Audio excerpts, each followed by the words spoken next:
जय महादेव। ज्योतिषीय ज्ञान चित्र, क्या पितृदोष भी होता है कुंडली में, या फिर किसी के घर में भी पितृदोष बनता है क्या?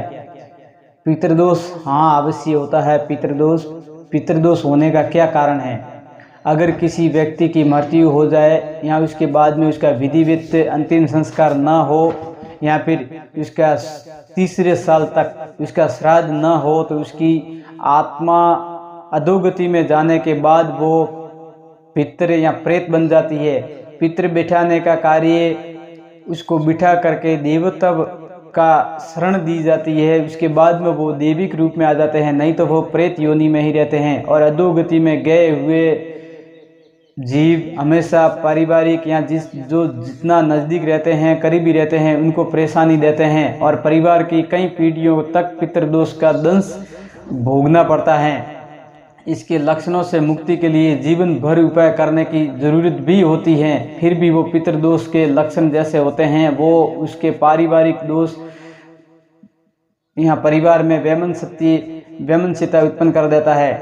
पितृदोष के लक्षण क्या हैं? संतान न होना, संतान हो तो विकलांग होना, या मंद बुद्धि या दुखित चरित्रहीन होना, अथवा होकर मर जाना।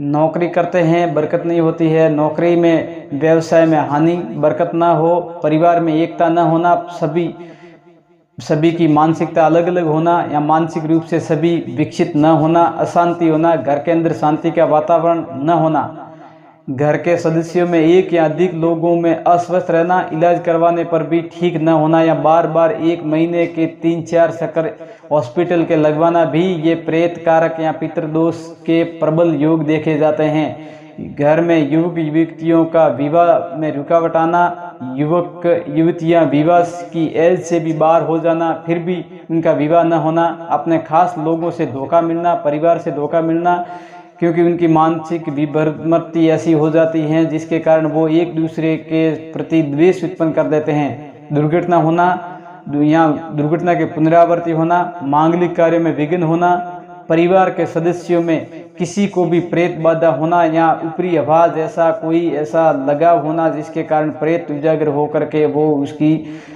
शरीर के अंदर प्रवेश कर देता है। घर में हमेशा तनाव या कलेश रहना, एक जगह परिवार के लोगों को एक जगह नहीं बैठना भी प्रेत रूप या पितृदोष की प्रधानता देखी गई है।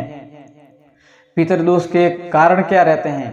मुखी पितरों का विधिवत संस्कार नहीं होना, या श्राद्ध न करना, पितरों की विस्मृति या अपमान होना, धर्म के विरुद्ध आचरण करना, या मधुमास का सेवन करना, पीपल के वृक्ष को कटवाना, घर में आम के वृक्ष लगवाना, घर में नींबू का पेड़ हो या घर में गूंदे का पेड़ हो, तो ये सारी समस्याएं स्वाभाविक रूप से आपके घर पर हावी होती हैं और ये आपको समस्या देखने को मिलती है।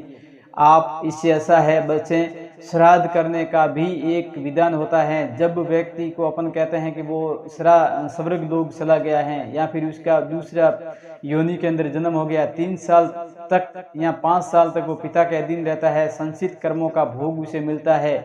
इसलिए 3 साल तक उनके परिवार के निमित्त उसको करके जो भी उसके श्राद्ध करवाते हैं उसको अगले जीवन का भोग मिलता है और उसे उसकी जीवन की तृप्ति भी होती है, जिसके कारण भी आपको शुभ आशीर्वाद प्रदान करते हैं। वो देवी लोक के अंदर बैठे हुए देवता एवं देवताओं का अधीन ये प्रेत रहते हैं, वो भी आपको शुभ आशीर्वाद देते हैं। इसलिए इनकी विधिवत शांति करवानी आवश्यक है। घर में परिवार में मंगल कार्यों को शुभ करने के लिए इनकी विधि करनी आवश्यक है। जय महादेव।